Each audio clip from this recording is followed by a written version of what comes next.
Assalamualaikum warahmatullahi wabarakatuh. Perkenalkan, nama saya Indrianti dengan NIM 202553010 Prodi Farmasi. Di sini saya akan menjelaskan tentang sistem organ reproduksi pada manusia. Yang pertama, organ reproduksi pria yang terdiri dari organ luar, organ dalam, dan organ tambahan. Yang organ luar pria yang terdiri dari penis dan skrotum.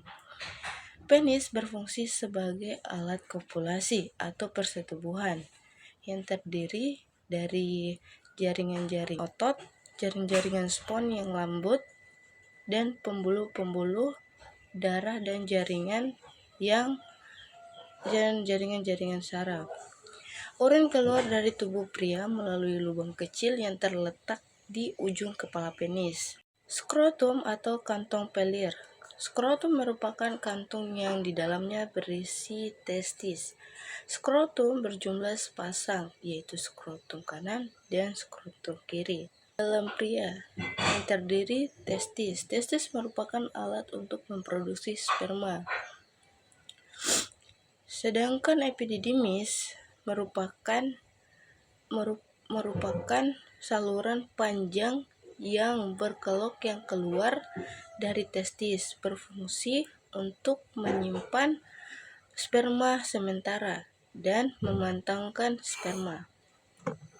Vas deferens merupakan saluran yang menghubungkan testis dan kantong sperma. Vas deferens berjumlah sepasang. Kantong sperma berjumlah sepasang dan berfungsi untuk menampung sperma sebelum dikeluarkan dan urin.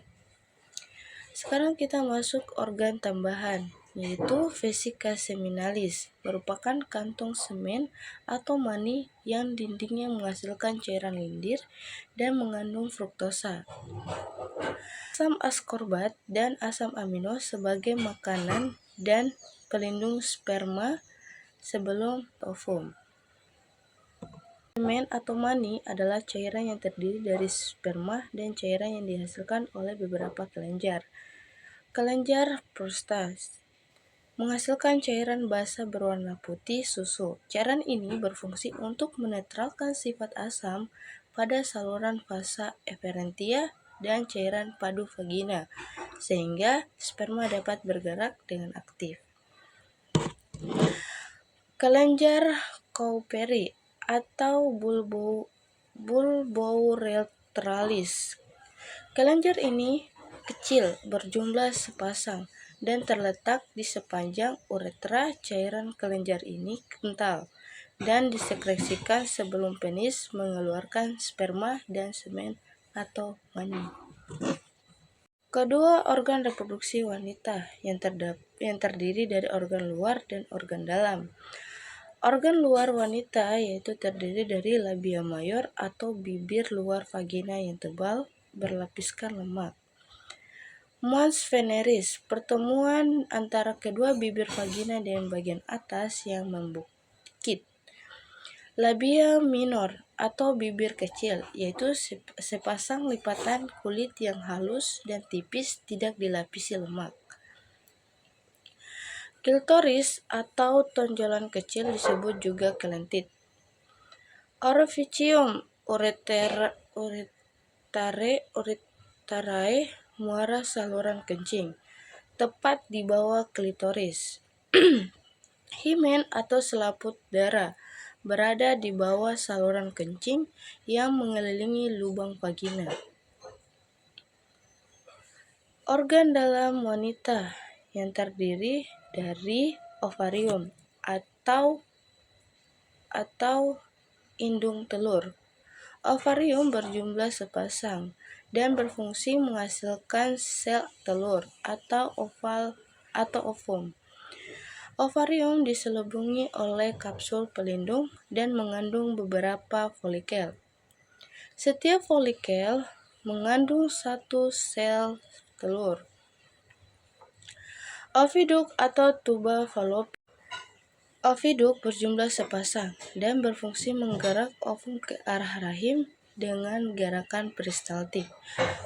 Pembuahan sel telur oleh sperma terjadi pada oviduk.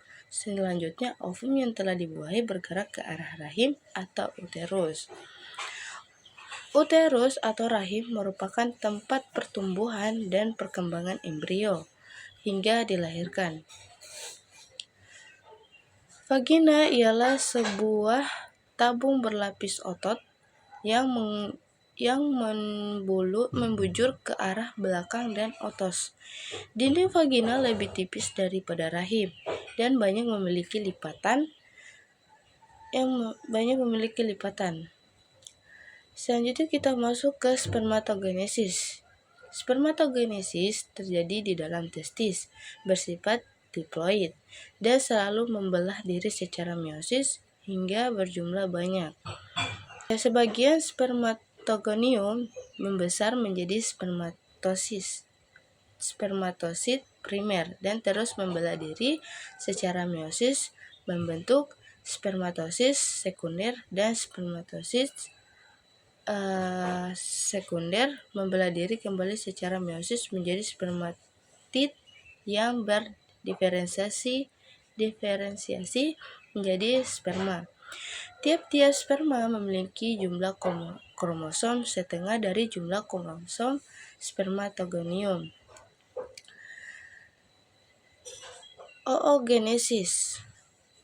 Oogenesis terjadi di dalam ovarium. Oogenesis bersifat diploid, membelah diri secara meiosis sehingga berjumlah banyak.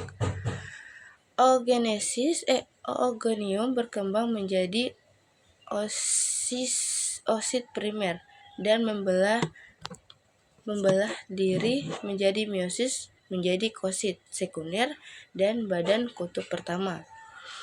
Oosit sekunder mengandung kuning telur dan sitoplasma.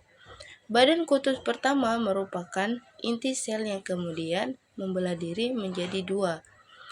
Oosit sekunder membelah diri secara meiosis terjadi otid, dan badan kutub kedua berkembang menjadi ovum yang haploid, dan setiap oosit primer menghasilkan satu ovum. Ovulasi adalah proses keluarnya ovum dari ovarium. Ovum akan bergerak ke rahim bersama dengan proses ini. Di dinding rahim menjadi tebal seperti spons penuh dengan pembuluh darah yang siap menerima zigot.